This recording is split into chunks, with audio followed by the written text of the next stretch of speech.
Skaitinys iš Šventojo apaštalo Jokūbo laiško.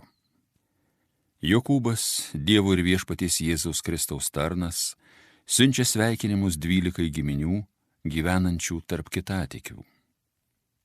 Laikykite, broliai, tikrų džiaugsmu, kad pakliūvate į visokius išmėginimus. Supraskite, jūsų tikėjimo išmėginimas gimdo ištvermę, o ištvermė subręsta darbuose, kad jūs taptumėte tobuli, sveiki ir nieko nestokotumėte.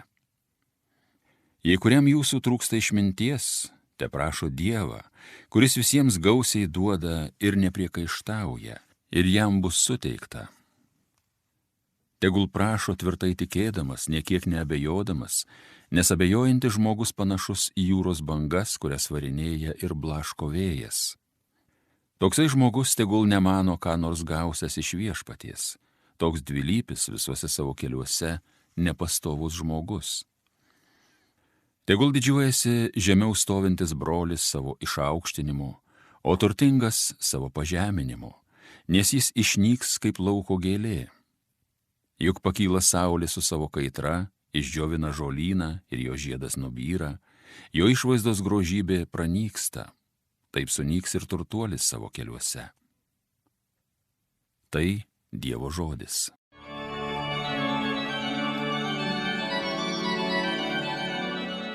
Viešpatie, būk gailestingas ir aš gyvensiu.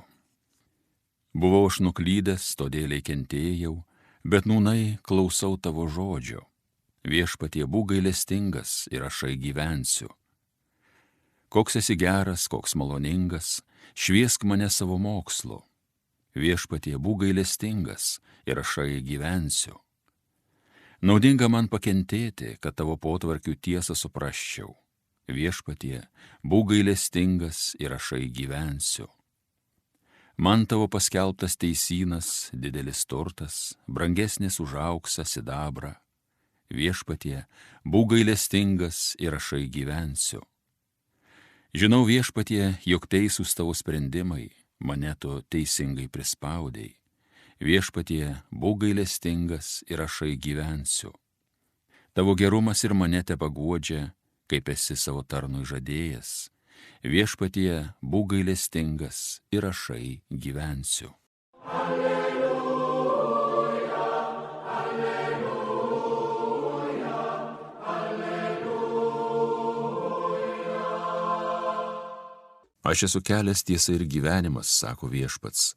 Niekas nenueina pas tėvą kitaip, kaip tik per mane. Alleluja, alleluja, alleluja. Iš Šventosios Evangelijos pagal Morkų. Anuomet priėjo fariziejų ir ėmė su Jėzumi ginčytis. Spęsdami jam pinklės, jie reikalavo ženklo iš dangaus.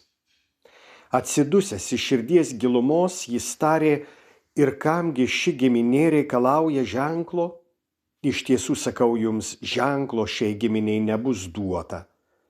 Ir palikęs juos, jis vėl sėdo į valtį ir nuplaukė į kitą krantą.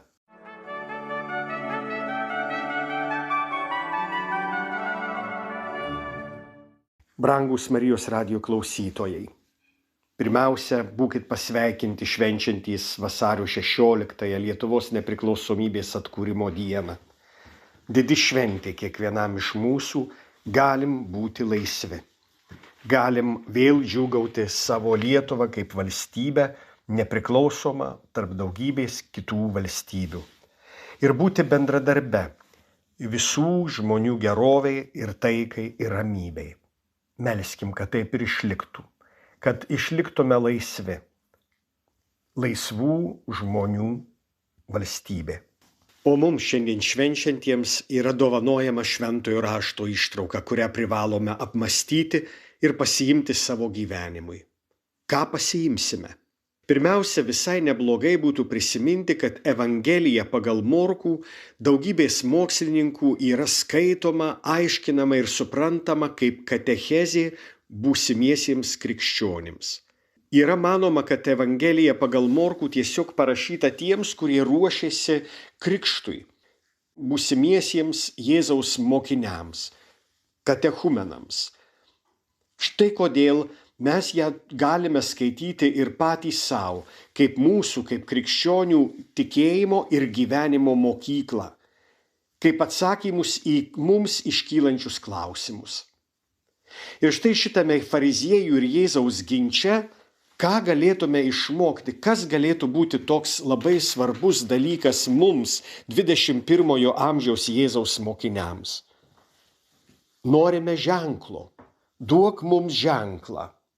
Kaip dažnai šitoks prašymas duok Jėzaus ženklą yra tiesiog Dievo gundymas arba tiesiog ginčas su Dievu. Duok mums ženklą. Atsakymas, kurį šiandien gauname iš Evangelijos ir šitos katechezės, jeigu ją suvokiame kaip katechezė, yra šitas. Šitai kartai nebus duota jokio ženklo. Mes negausime ženklo? Betgi vienas didžiausių, pats didžiausias, iš tikrųjų ne vienas didžiausių, bet pats didžiausias ženklas, kurį turi visos kartos nuo anos Jėzaus gimimo Betliejuje valandos, didysis ženklas yra Jėzus. Dievas duoda mums savo sūnų, kaip savo meilės ženklą. Dievas duoda mums Jėzų kaip tą, kuris gali mus supažindinti su Dievu. Nebus šitai tautai duota jokio kito ženklo. Atsidusęs iš širdies gilumos sako Jėzus. Ar manęs kaip ženklo jums negana? Štai į ką turime išmokti atsakyti klausimą. Į klausimą, kas mums yra Jėzus? Arba kokią svarbą Jėzus užima mano gyvenime? Ar Jėzus išvis mano gyvenimo centre? Jeigu krikščionims Jėzus nėra gyvenimo centre, tada jų gyvenimas nėra krikščioniškas gyvenimas. Būti krikščioniu tai Jėzų statyti į centrą, statyti į pirmą ir svarbiausią savo gyvenimo vietą. Jėzų laikyti svarbiausiu savo gyvenimo asmeniu. Svarbesnių už vyrą ir žmoną, svarbesnių už sūnų ir dukterį, svarbesnių už tėvą ir motiną. Svarbiausias asmuo, štai kas turėtų būti Jėzus. Ir jį laikyti atsakymu į daugybę mūsų klausimų, į svarbiausius mūsų klausimus. Ir jį laikyti viltimi mūsų gyvenimo. Ir jį laikyti mūsų pradžia ir pabaiga. Ir jį laikyti visa prasme. Štai kas yra Jėzus. Ieškoti kitų atsakymų, kitokių gelbėtojų, ieškoti kitokių svarbių asmenų mūsų gyvenime nedera. Nėra svarbesnio asmens už Jėzų. Priimti jį kaip asmenį, kuris ateina pas mane. Priimti jį kaip asmenį, kuris gimė dėl manęs, kentėjo dėl manęs ir prisikėlė dėl manęs, įžengė į dangų dėl manęs ir atsiuntė šventąją dvasią dėl manęs. Jėzui kiekvienas iš mūsų yra svarbus. Jėzus kiekvieną iš mūsų laiko savo asmeniniu draugu. Tiesia ranką, kad galėtume su juo kartu keliauti per gyvenimą. Ar jis yra svarbiausias mūsų gyvenimo bendrakeleivis? Štai šitą klausimą siūlau atsakyti kiekvienam iš mūsų asmeniškai. Kurioj vietoje Jėzus apskritai yra mano gyvenime? Ir jeigu ne centre, statyti jį į savo centrą. Į savo gyvenimo, į savo svajonių, į savo planų, į savo troškimų centrą, į savo vilčių centrą. Jis yra vienintelis ženklas, kurį Dievas mums duoda, neverta ieškoti kito ženklo. Mes esame išgelbėti tik jo vardu. Būkit išgelbėti, brangūs Marijos radijo klausytojai. Būk išgelbėta nepriklausomybę švenčianti Lietuva Jėzaus vardu.